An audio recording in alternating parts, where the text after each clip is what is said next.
शेजाऱ्याच्या घराला जर आग लागली तर त्याचा आनंद घ्यायचा नसतो, ती आग विझवण्याचा प्रयत्न करायचा असतो. अन्यथा ती आग काही क्षणामध्ये आपल्या घरापर्यंत येऊन पोहोचू शकते. ही गोष्ट देवेंद्र फडणवीसांनी जर समजून घेतली असती तर त्यांना आज एकनाथ शिंदेंना मी बोलणार आहे, संजय गायकवाडांना त्यांनी अतिशय कडक इशारा दिला, ती वेळ त्यांच्यावर आली नसते.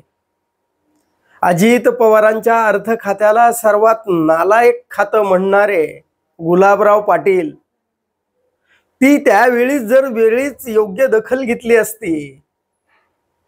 अजित पवारांच्या मांडीला मांडी लावून बसलं म्हणजे उलट्या होतात असं बोलणारे तानाजी सावंत, म्हणजे यापुढे कुणीही सरकारमधल्या घटक पक्षावर सुद्धा कुणी आरोप प्रत्यारोप करणार नाहीत, याची दक्षता वेळीच जर देवेंद्र फडणवीसांनी घेतली असती तर ही आग आज भाजपापर्यंत, म्हणजे देवेंद्र फडणवीस अकार्यक्षम म्हणण्यापर्यंत आणि नरेंद्र मोदींना सल्ला देण्यापर्यंत संजय गायकवाडांची मजल गेलीच नसती.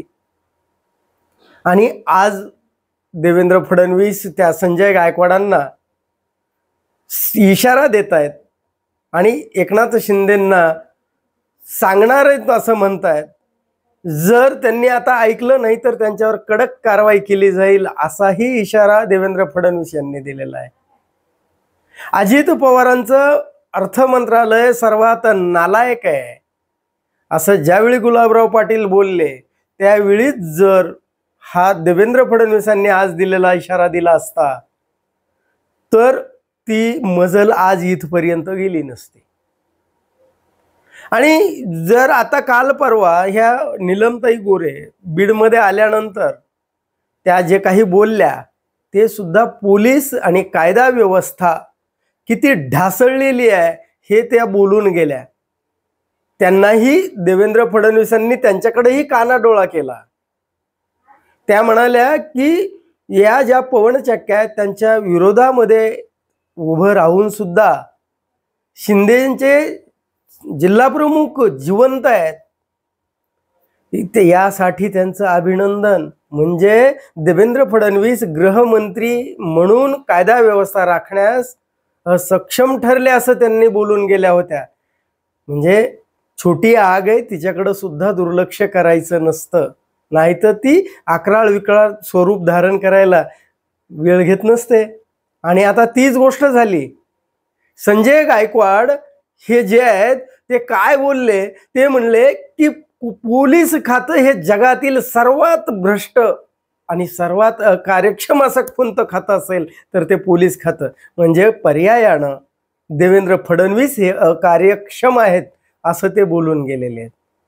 कोणताही नवीन कायदा आणा, गुटखाबंदी केली यांचा हप्ता वाढतो, दारूबंदी केली यांचा हप्ता वाढतो. म्हणजे यांनी हे फक्त पैसे गोळा करतात. 50 लाख जर त्यांना सापडले तर ते 50,000च दाखवतात. म्हणजे यांचा जो हरामीपणा आहे, त्यांनी काय शब्द वापरला, हरामीपणा, तो हरामीपणा जर यांनी कमी केला वर्षभर तर हे सगळे सुतासारखे सरळ होतील.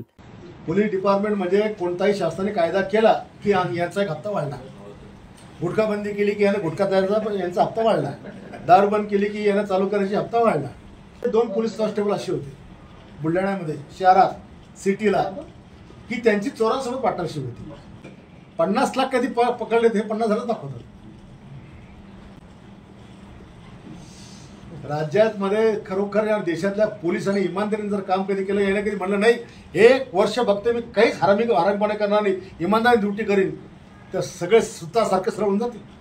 सुतासारखे म्हणजे या देवेंद्र फडणवीसांचं गृह मंत्रालय आणि पोलीस इतक्या घाणेरड्या खालच्या पातळीला जाऊन बसलेले आहेत. कायदा आणि व्यवस्था एवढी ढासळलेली आहे की हे संजय गायकवाड आता हे सुतासारखे सरळ करण्याची भाषा करू लागलेले आहेत.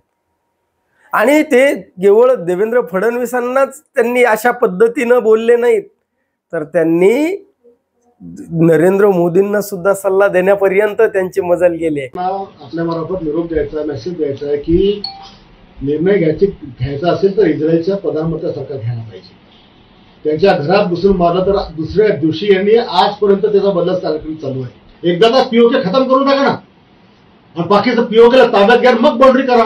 देशापुढे पुन्हा आपल्या देशात कोणी घुसणार नाही. मागच्या काळात अनेक वेळेस अशा बाउंड्री फौजा उभा राहिल्या, 8-8 महिने फौजा उभा राहिल्या आणि काहीच झालं नाही. गेल्या वेळेस सुद्धा दरवेळी आपण तेच करतो म्हणले.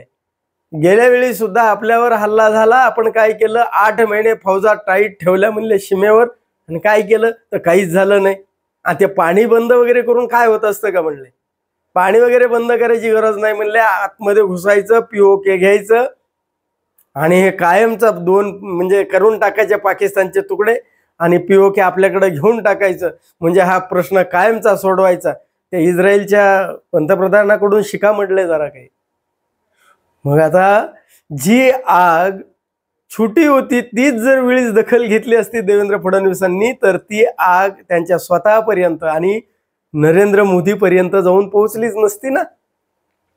आणि आता देवेंद्र फडणवीस म्हणतात की ते जर असे विधान करणार असतील आणि आता त्यांना जर ऐकणार नसतील तर त्यांच्यावर कारवाई करणार आहे. कडक कारवाई करण्याचा इशारा आज देवेंद्र फडणवीसांनी दिलेला आहे.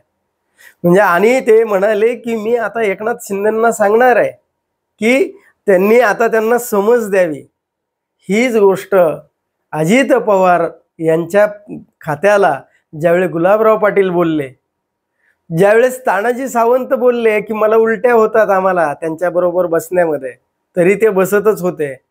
पण मग नीलम गोरे बोलल्या, त्या म्हणल्या शिंदे सेनेचे जिल्हा प्रमुख जिवंत आहेत, म्हणजे या पवन चक्क्या ज्या आहेत ना त्या माणसं मारतात, तरी ही म्हणजे कायदा आणि सुव्यवस्था राखण्यास देवेंद्र फडणवीस अपात्र आहेत. थोडक्यात त्यांना नालायक आहेत, लायक नाही आहेत असं ते बोलून जात होते. मग वेळीच जर दखल घेतली असती तर देवेंद्र फडणवीसांवर ही वेळ आज आली नसती. म्हणून शेजाऱ्याच्या घराला जर आग लागली तर माणसानं टाळ्या वाजवायच्या नसतात, आनंद घ्यायचा नसतो, तर ती आग विझवायची असते. आणि तुम्ही तर सरकारमध्ये एकत्रितरित्या एका ताटात बसून सत्तेचा मलिदा खाताय आणि तरीही तो जास्त खातोय, तो चांगला नाहीये, हा वाईट आहे असं बोलत असाल तर मग तुम्ही सत्ता चालवण्यासाठी खरोखर नालायक आहात. तिन्ही पक्ष अपात्र आहेत सत्ता चालवण्यासाठी. जर त्यांच्यामध्ये जर ताळमेळ नसेल तर हे कोणते प्रश्न सोडवणार आहेत? कुणासाठी सरकार असतं? यांनी केवळ आणि केवळ यांच्या कार्यकर्त्यासाठी, यांच्या लोकांसाठी जर सरकार आहे असा यांचा समज आहे की काय? म्हणजे एकंदरीतरित्या जर आता मात्र देवेंद्र फडणवीसांनी जो इशारा दिलाय आणि यानंतर खरोखर ह्या शिंदे सेनेचा जो शिमगा चालू आहे तो शिमगा आता यापुढे तरी किमान बंद होईल इशारा दिल्यानंतर.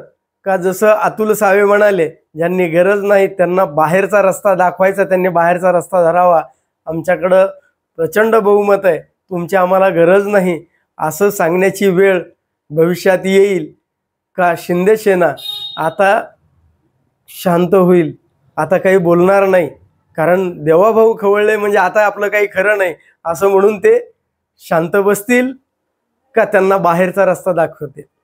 काय होईल? बाहेरचा रस्ता दाखवतील का? याविषयी आपलं काय मत आहे? कमेंट करून जरूर सांगा. धन्यवाद. जय महाराष्ट्र.